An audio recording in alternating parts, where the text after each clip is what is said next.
A younger friend of mine, who for purposes of this message I will simply call Tony Idehe, received a call from his girlfriend, and it went like this. Tony Idehe, do you know that you could actually have given me money to solve my problems instead of all the plenty preaching and lectures? Now, let me tell you something. Never you call my number again. End of call. He said he was in a state of shock because she normally wouldn't call him by his first name, not talk of calling his first and last name together. He tried to call her back and realized she had blocked his number. He later saw she posted pictures of her new car and house on social media with the inscription, "Thank God for authentic Zaddy." For those of you who don't understand Gen Z slangs, Zaddy means sugar daddy. How would you feel if you're in the shoes of this man whose girlfriend had been snatched by a rich or richer man? For me, the shocking thing is how she posted her newfound romance and acquisitions on social media without any fear or shame. Before I forget, in case you are feeling sorry for the guy who was dumped, it's important that I let you know he's also a married man. He's a Zaddy with small letter Z. Those are the ones who don't have money or who don't want to spend money on their girls. Now that you know he's married, do you still feel sorry for him? I keep on saying that our world has changed so much. The kind of things you see and hear these days are so bizarre that you feel like you're in a dream. What is mind-boggling is that society has accepted these as normal, and you, who is perplexed, is seen as abnormal.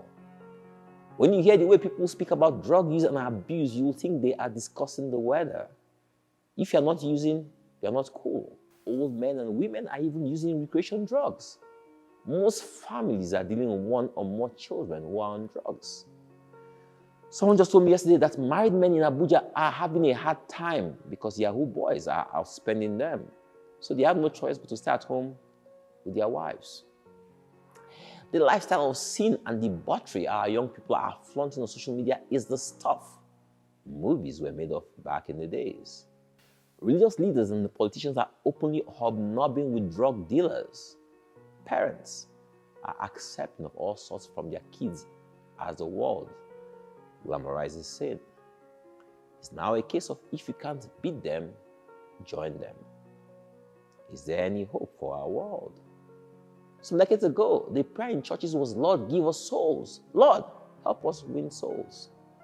Testimonies were about how many souls were won weekly. Today, our testimonies are about cars and other material things. Who will save us from ourselves? I fear for what our world has become. The desperation in society is so much that I fear someday governments will be overrun and gangs will rule our streets. The idolatry and apostasy that made Elijah pronounce a draft on Israel was child's play compared to what we are doing now. Where is the Elijah in our world today? Where is the righteous indignation amongst our prophets? When will the children of God stand in the gap for our world? Are we no longer the light of the world? Are we no longer the salt of the earth? Have we lost our savor and become good for nothing in our world? Christ commanded us to teach all nations and baptize them, but instead, the world is teaching us and baptizing us into their way of life. We have been sucked into the vainglory of social media. We seek recognition and acceptance from a world we do not know or understand. We are running out of time. Repentance must begin from the church before it gets to the world.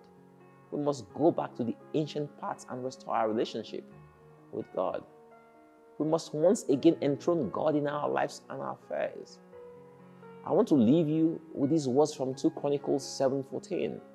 If my people who are called by my name shall humble themselves and pray and seek my face and turn from their wicked ways, then I, God, will hear from heaven and will forgive their sins and will heal their land.